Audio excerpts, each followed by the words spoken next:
السلام عليكم. كلمتين سريعا كده يا شباب. عشان الأسئلة الكتير اللي بتيجي بالطريقة اللي هو ايه، انا عايز اسافر ومعيش لغة، عايز اسافر وما بعرفش اتكلم الماني، عايز اسافر وما بعرفش اتكلم انجليزي، عايز اسافر ومعيش شهادة ثانوية عامة او ما يعادلها.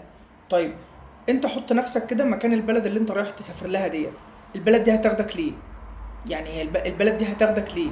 البلد دي مثلا، يعني ايه اللي انت فيك مميز عن اي حد عشان البلد دي تاخدك من غير لغة مثلا، عشان البلد دي تاخدك مثلا من غير ما انت تتعب، عشان البلد دي مثلا يعني هي فاتحة دراعاتها للسفر بس هي حاطة شروط ليه انت ما عملتش الشروط وبرضه عايز تسافر.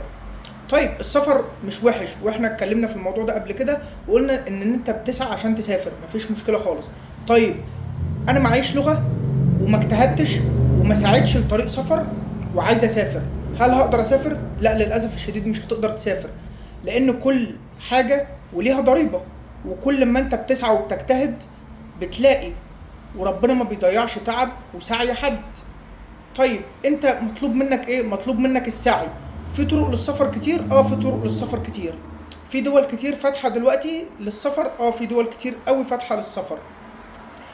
ايا كان مجالك ايه، وايا كان انت شغال ايه، وايا كان شهادتك ايه، تقدر ان انت تسافر، مفيش مشكله خالص، بس اتعب، اسعى. ما تخشش مثلا عند حد بيتكلم عن السفر تقول له انا معيش لغه وعايز اسافر. طب هو هيعمل لك ايه؟ يعني خليك واقعي، الراجل ده هيعمل لك ايه؟ هيفيدك ازاي؟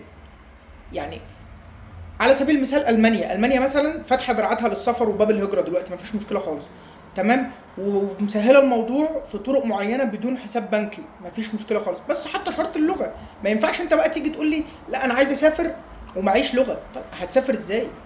يعني ما انت هتعملها ازاي دي؟ حتى لو انت جيت المانيا، يعني حتى فرضا لو انت عرفت تخش المانيا بطريقه غير شرعيه، هتتعامل ازاي مع الناس؟ هتقنن وضعك ازاي؟ ما دي كلها اسئله برضو لازم ان انت تكون بتفكر فيها وعارف راسك من رجليك فيها. ما تخليش حد يضحك عليك وما تخليش حد يشتغلك.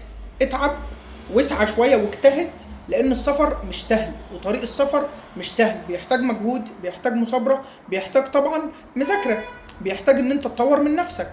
عموما اولا واخيرا، افضل استثمار البني ادم بيعمله ان هو يستثمر في نفسه. الاستثمار ده عمره ما كان خسران، عمره ما كان خسران. ذاكر، اجتهد، اتعب، شوف شروط السفر ايه وامشي عليها وحققها. بالتوفيق ان شاء الله. ولو اي حد عنده اي سؤال او اي استفسار يكتبه في كومنت وانا هرد عليكم ان شاء الله. بالتوفيق.